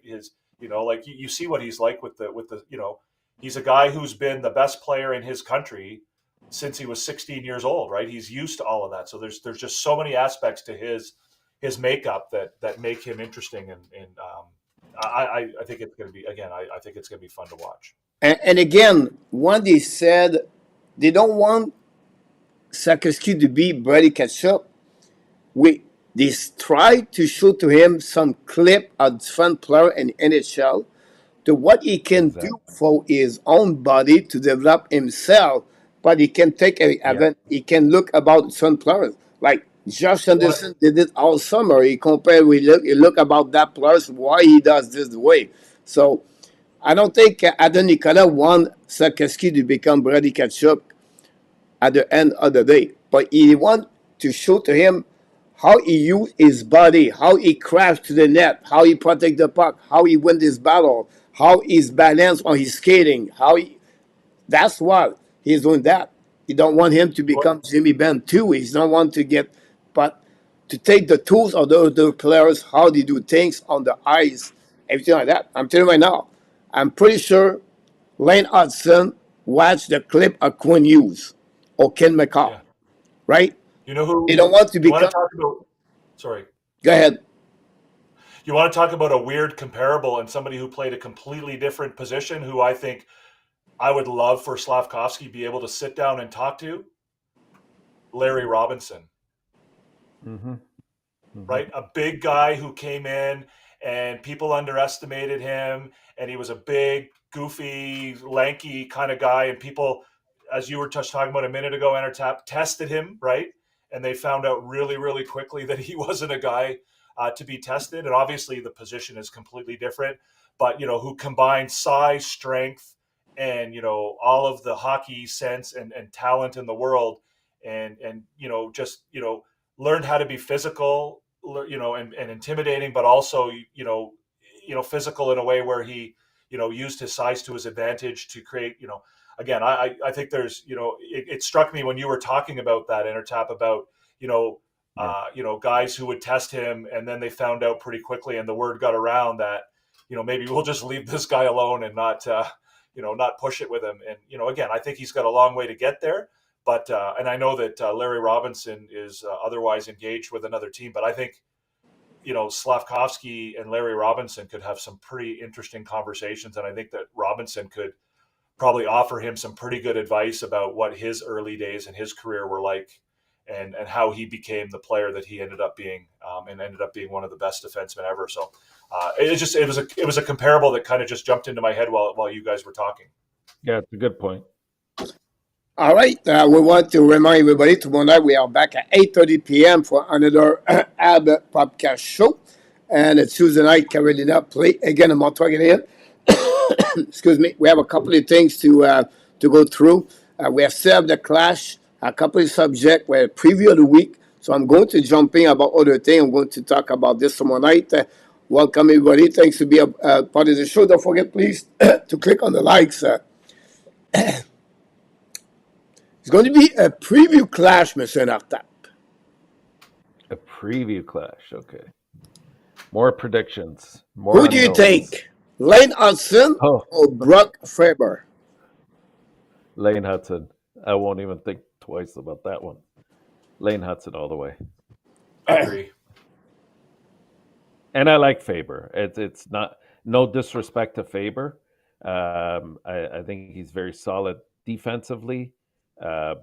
And offensively, he contributes. Not the greatest year, but I think the ceiling for Hudson is much higher. David?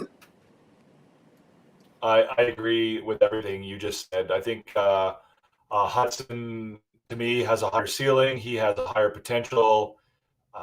And also, we haven't seen half of Lane Hudson yet. Not to say that, Brock Faber won't continue to improve and get better. He obviously will.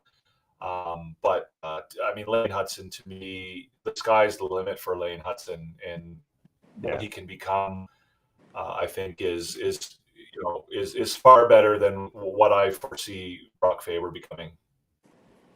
I go with Faber. Faber is a better way defenseman over Lane Hudson. He played better on the I would say to you on the defensive zone of the game. He more complete defenseman at Lane Hudson. Lane Hudson is more an unicorn on the offensive side. But when you talk about what's going to be the playoff, what's going to be more physical, everything like that, Faber is going to be in front of Lane Hudson. In my opinion, I would take Brock Faber before Lane Hudson. Size-wise, 6'1", 200 pounds, 5'10", 160. In my opinion, if I want to have a team, I would take Brock Faber, 22 years old yet, 47 points last year, or his first year in NHL. Yeah, the same number does he have? Lane Hudson. How many points does he have this year? Right now, he's at 22. Yeah. Why? Why do you think he is at 22? They're talking about trading him. Because now he's learning about the risk management to play a better defenseman. He's now a plus 10 this year. Until right now, Faber before Lane Hudson. Me, if I want to build a team, I would take Brock Faber. But I respectfully disagree on that one. The good news is I'm not the only one in the chat. So I feel good about that. So I'm good about this. And again, both of them, Devin and Nartap, are only 20 years old and 22 years old, right? So you never know what could develop in the next 5, 7, 8 years, right? But for me, I would take that. So Nartap, I just said a preview class. So Imagine what is coming to you, Mr. Naftap and Devin, right now. Yeah, no prediction tonight. But we have some kind of play game we just did, Mr. Naftap. Okay. Here we go. We'll go start with Devin on the first one. Lane Hudson over Jake Sanderson. Lane Hudson, absolutely, all day, every day, no doubt in my mind. Not even a question. Like I don't even have to think about it for more than a tenth of a second. And after that, Oh boy. I mean, I like Sanderson more. No, I agree. I'll stick to Hudson as well. I mean, I like Sanderson. He's got more size, obviously, than does Hudson. But I think Hudson brings more to the game. Hudson's better than him now. Hudson, like this year, Yeah, is better well, than Jake Sanderson, and you'll- Jake Sanderson's in his fourth year in the league. Yeah, and Hudson will be also on the Olympic team for the U.S. and you'll see it there as well when they're playing and the pairings that he'll be on versus Sanderson. That'll say a lot. the Sharks tie the game, Mr. Naftap. We have breaking news. Good for that. 2-2. Mukabadulin got his first point in NHL. I just love this name, so I have to mention Wow. that one. Then about that, Mukabadulin is a 20 overall pick by the which team, Mr. Naftap? Wasn't he? Coyotes. It's somebody in the East, I believe. Yes. Somebody in the East. Yeah. Wasn't not New Jersey? Was it? Yep. It was New Jersey. Okay. He was traded Yeah. again. Who? Oh, that I don't remember. That I don't remember who the trade was. Timo Meyer. Oh, Timo. Yeah. Yeah. Wow, he's part of that. Remember Timo Meyer was I remember- traded there, and with I remember you and Michael Delano Yeah. talking about him quite a bit. So I just want to open in that one there. I go with Sanderson, guys. Sanderson, guys, better skater, faster, fluid. No. Jake Sanderson could become, he remind me a lot, Scott Niedermayer. No. Yeah, When was Scott Niedermayer minus 16? yeah. So for me, Never. is a guy, a skater, so much fluid, and better defensive at Lane Hudson. I would take Jake He's Sanderson. minus 16. He's minus 16 on a better team. It's not matter you're minus about that. Watch And the playing last less play minutes. yesterday, guys. Who has the puck for? It was Zuski, I believe. Look, the back checking of Sanderson with the speed. He was like 5-7 feet behind, and he reached that player.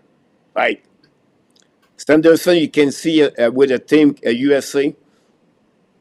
Sanderson will be a solid player, guys, as a defenseman for the. Oh, he'll be solid. No question about that. I mean, I think he's a very good player right now, a good defender.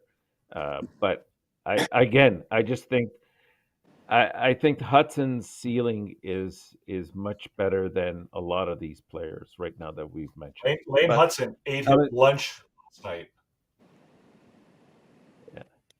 You're going to see, guys, the difference between that is all because the defensive side. Now, when I say Scott Niedermayer, guys, I'm talking about the skater and about the skating. And I said about the complete players.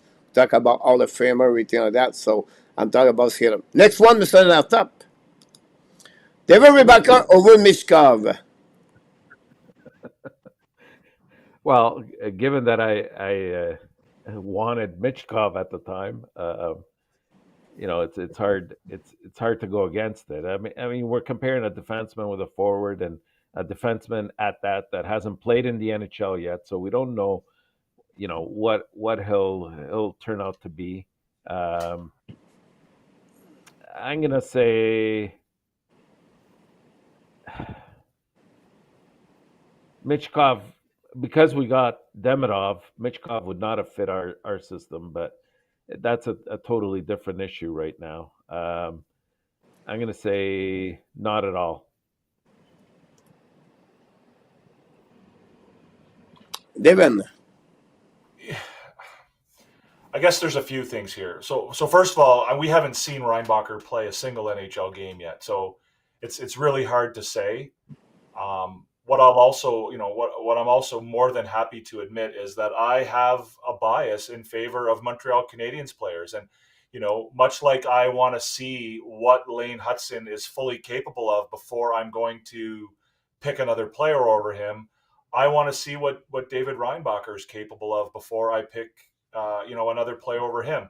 That said, I mean, Michkov has proven that he's a very good hockey player in the NHL. At least he's a very good offensive producer in the NHL, and that's hard to deny, and that's hard to say no to. But for me, as a Montreal Canadiens fan, and David Reinbacher being a Montreal Canadiens draft pick who yet has not been given the opportunity to show what he's capable of, I would much rather have the opportunity to see what David Reinbacher can be and whether he can live up to his potential than I would be to see the Montreal Canadiens, have Matvei Michkov. Obviously, his offense is great, but I think there's a lot of other aspects to his game and his personality, I guess I could say, that aren't that attractive to me. So again, acknowledging completely my bias in favor of Montreal Canadiens players, I will pick Reinbacher over Michkov. So I will say absolutely.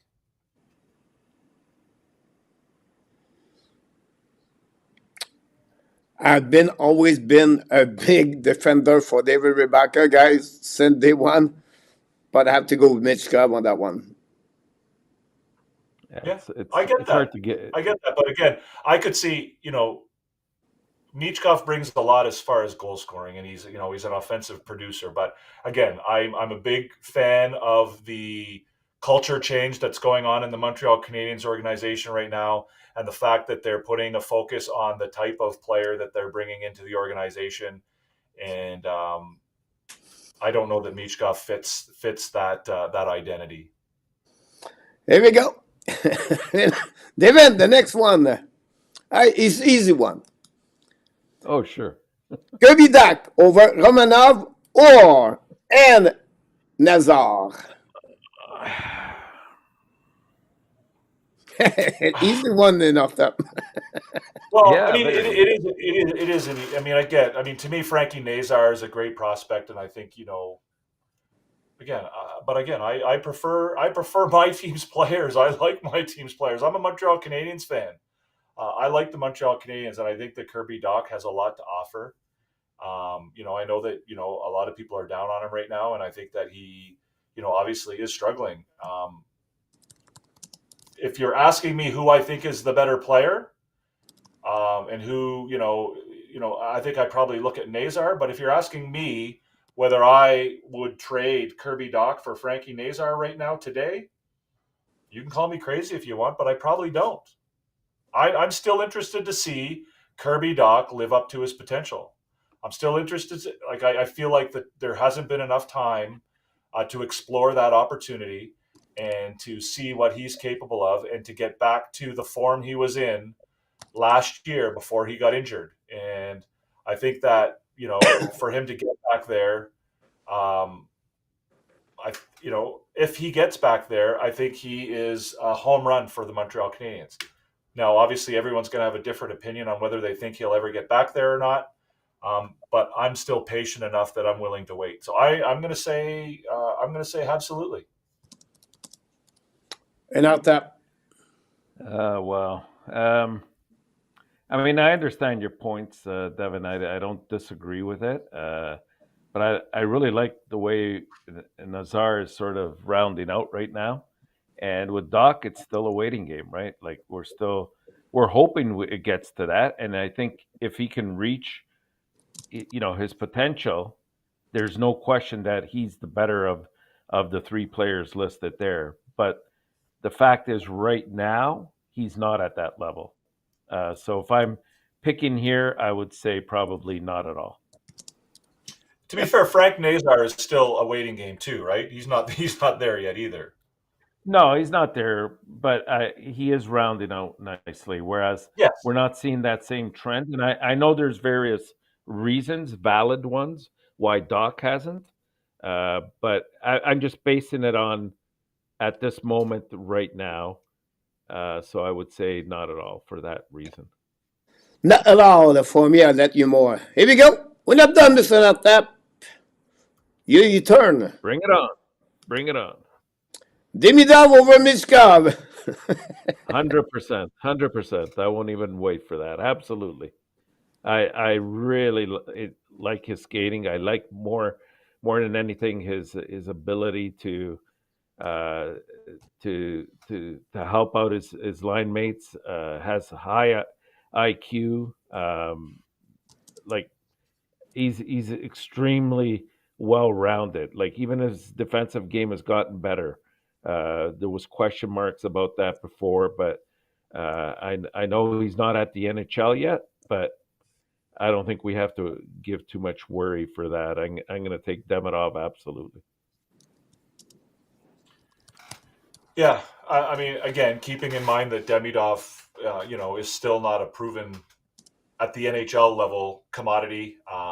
Yeah. But again, my expressed preference for Montreal Canadiens players, I might even go as far as to say I wouldn't trade two Michkovs for a Demidov. To be honest with you, I think again, we've talked about Reinbacher and what we look forward to seeing from him and Hudson. I don't think anybody makes me more excited, and I'm not. There's nobody who I'm more excited to see what they can become than Ivan Demidov. I think he's the pinnacle of that as a Canadiens fan.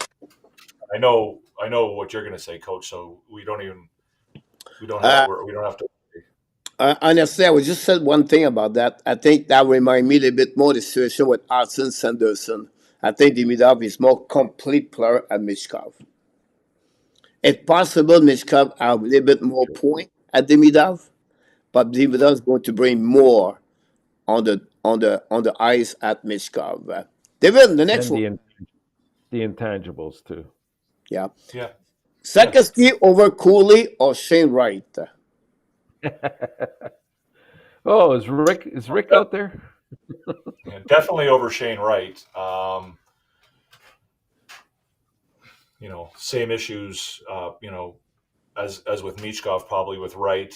Even if you were willing to accept that his talent level was on the same, in the same area. I think it's if you're asking me who's the better player between Slaf and Cooley, I'm going to say it's probably a toss up. But if you're asking me who I would rather have, I'm taking Slafkovsky all day. Again, I'd much rather watch and see what he can become based on what I've seen from him so far than get Logan Cooley. So I will say absolutely. Yeah, just just based on size, based on attitude, willingness to learn the game. I'll take Slafkovsky just based on that. And again, we saw last year very successful second half. Hopefully, he can do that again this year. And most importantly, he can do it on a more consistent basis, as we were saying earlier. But um, you can make arguments. Well, look at Wright; he's overtaking him in points, but it took him a long time to get to that point, and that's Wright probably maybe not at his best, but getting close to his ceiling, and Slafkovsky's still at the bottom of his potential. So I'll take Slafkovsky, absolutely.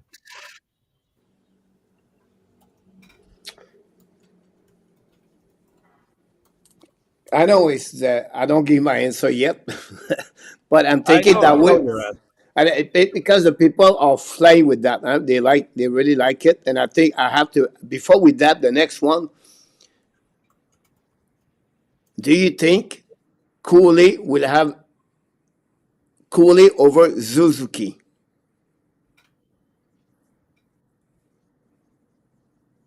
No, I think Suzuki's a more complete player.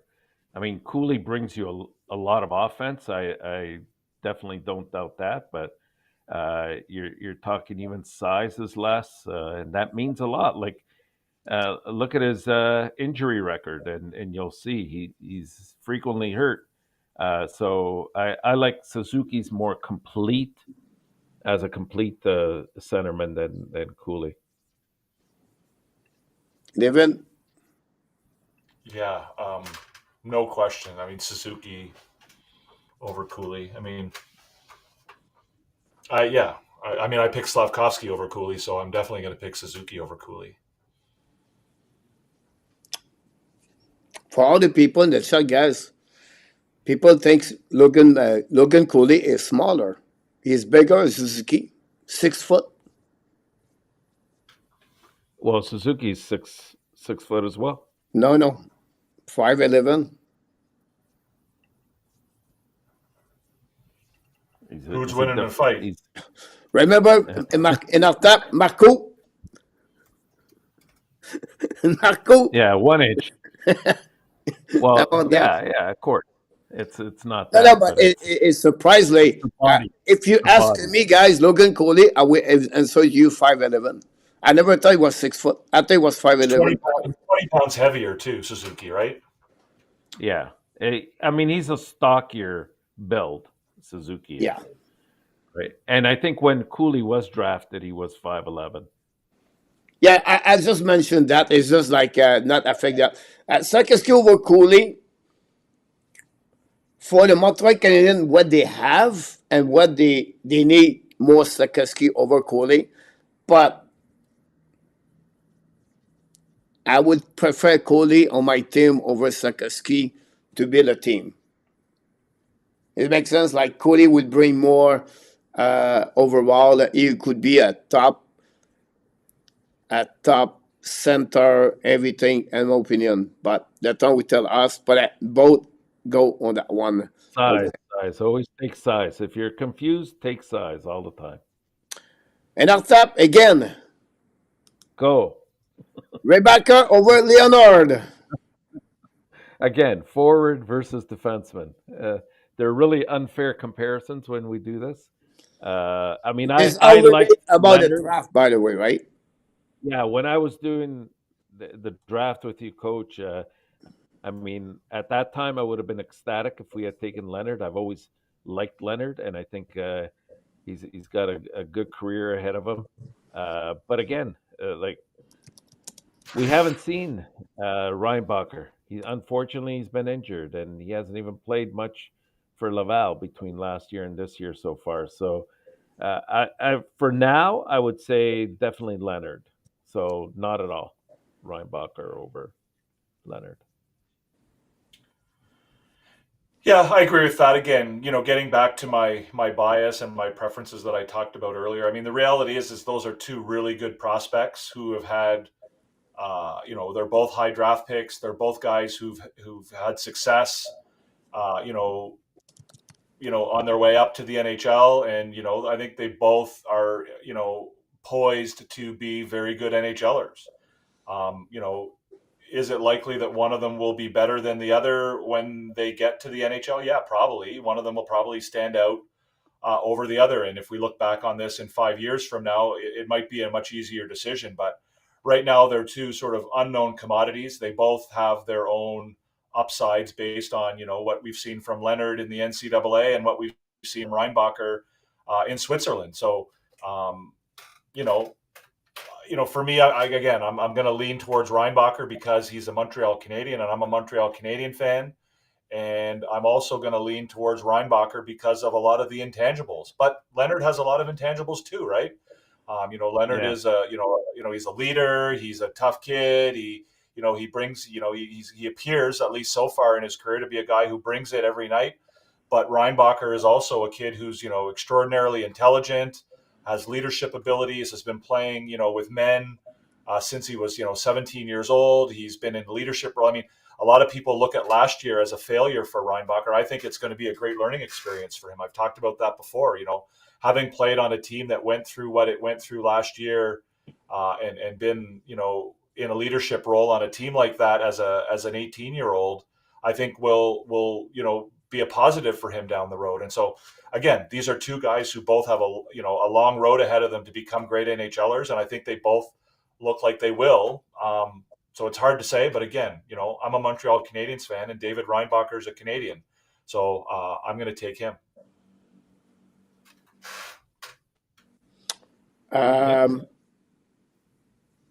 In our top. No, I agree. I hear that. I know I went with Leonard, but that's because, again, I had a bit of a bias at the time of the draft with what he could bring for Montreal. He wasn't a Canadian. Again, no, that's what I'm saying. When the draft was actually happening and he was available at that spot, right? I would have loved to have him on the team, just because of what he could bring to the team, and it would fit the model that we're trying to, and the image we're trying to create. So yeah, I still like Leonard, but I mean I'm open to the fact that Reinbacher can contribute in different ways, right? So I understand your point, Devin. Yeah, and if the Canadiens had drafted Ryan Leonard, and we were doing this same exercise, and you would ask me who I'd rather have, Leonard or Reinbacher, I'd say I'd rather have Leonard because he's a Montreal Canadian, right? And they're both on the same path, and they're both on the same trajectory, and Sure. and like for me, if it's even, I'm picking the Montreal Canadian. Here we go. Coach. Yeah, well, that one is very difficult because I see Ren Leonard less positive this year without Will Smith. Yeah. So I'm going to surprise everyone here. I'm going to go with David Reinbacher on that one.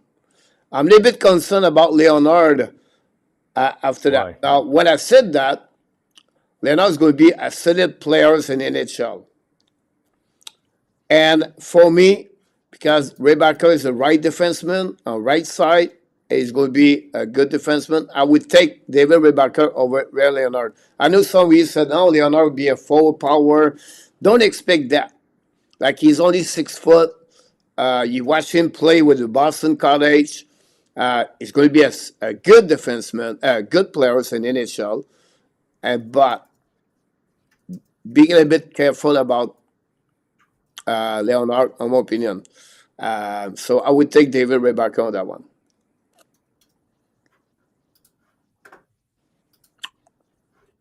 I just read the people in the chat.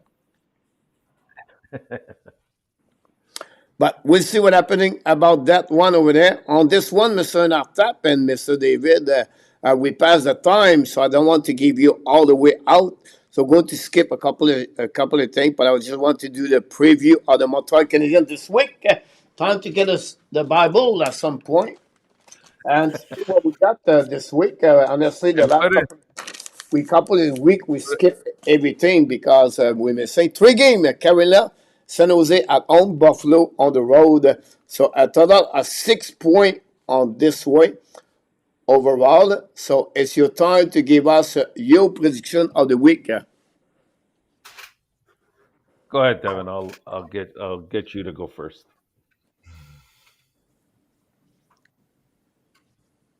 Five. Sorry. You put me in a hard position now because it's either. Okay, I'm gonna go with 4. 4, Mr. Enartap.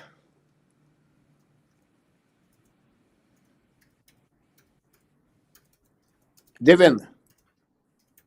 Oh, I said 5. Yeah, I'm going 5. 5 for Devin. We have a run with 3. We have LDP at 1, Abination at 4.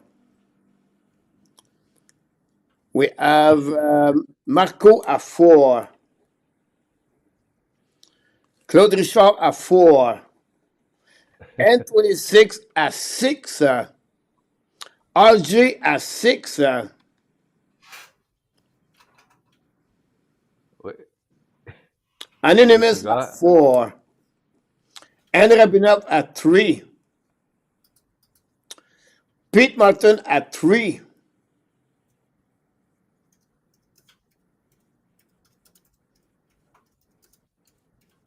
I go at 3 because you guys, you didn't have 5 or 4.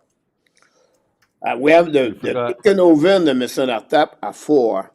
A2 at 3. Here we go. A2, follow me. Just kidding. Billy go at Uh-huh. 6. And the Flame score. Did you get RDP? I'm sorry? Did you get RDP? 1. No, 2. He said 2, I think. Roy says 0. Roy go with 0. We're going to put PLW at 0, guys. He's not here tonight. LDP, he put only 1 point because he believed Buffalo is going to beat Montreal. No, LDP go at 2 points. Yeah, He 2 predicted points. a win against San Jose Sharks. How about that? So, Well, I think he believes we'll only beat Buffalo. Abination, you have 4 points on that one. So, we'll be interested happening. The Flame lead 3-2, guys. Be right back tonight, guys, at 8:30 p.m. And we're going to talk about the Montreal Canadiens. And Danny said 7-point run. Danny, Danny I T don't know. on that Maybe over he there. failed math. He failed math class, I think. But before we go, Mr. Nartap and Devin, I want to let us know what you're looking for this week. Particularly, I'm going to talk about Laval Rocket, guys, the prospect tomorrow night. So I don't want to finish the show a bit early, so not to pass too much for time for them. But what are you looking for this week, Mr. Nartap? Devin, let's start with Nartap. One word: consistency. I think we saw them come out of the gate nicely yesterday against Ottawa, and I just want to see them continue in that vein. Eric Henry go with 5 points. Devin. Yeah,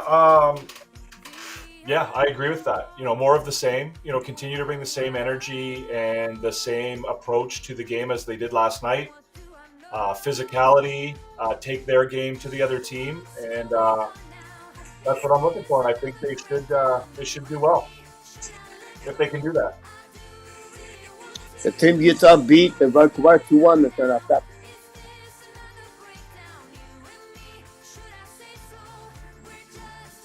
So, another team getting closer to the Montreal Canadiens the same game, by the way. That's going to be the end of the show tonight, guys. We want to thank Mr. Nartap and Mr. David for the co-host tonight. Also, collaborate at the news and update and other people put on the live tonight. We appreciate a lot of people, a lot of sharing, a lot of disagreement or agreement. The most important thing, guys, you respect all of the people. That's the most important thing. And before we leave, we want to say one more thing, guys. The only reason the Senate grow is because of the people like David and Nartap and all of you. You are awesome. Awesome. Love it. And that's 2025. for a great night. Be well, be healthy. Find a way not only donate your rate, but find a way to donate your have a what? 2025. Thanks so much, both of you. We wish you an amazing, great night, and of course, an amazing, great week. I can't wait to see all of you next Sunday for another weekly report. Have an amazing, great night, both of you, and I will see you around. Have a good night. And David, remind one more thing. You know what you're going to tell us. Say it again. What are you going to tell us to remind to everyone what you have to do after the game? Well, you can come and check out Habs After Dark, guys. Habs After Dark on Recliner Sports 4. If you want to talk about the game on Tuesday and Thursday, come check us out. And we also do a show now on Wednesday called Habs Therapy Day. before Coach's show, so you don't have to miss Coach's show. We start at 7 p.m. Eastern time, and we're done just in time for you to go over and see Coach and Marco on Wednesday here on the Hockey Nation show. All right, everybody have a great night. Don't miss it, folks. Good night. Good night, everyone. And that's enough time for the night the weekly report, everybody. I can wait to see tomorrow night at 8:30 p.m. Until then, my friend, remember, Hockey Nation, I show the Nation, what tell you one thing. We love you, friends. Have a great night, both of you and everyone. Have a great night, everybody. Well, yeah. Happy morning. There we go. I'm going to finish with a nice, great booyah, everybody. Good night, everyone. And see you tomorrow night.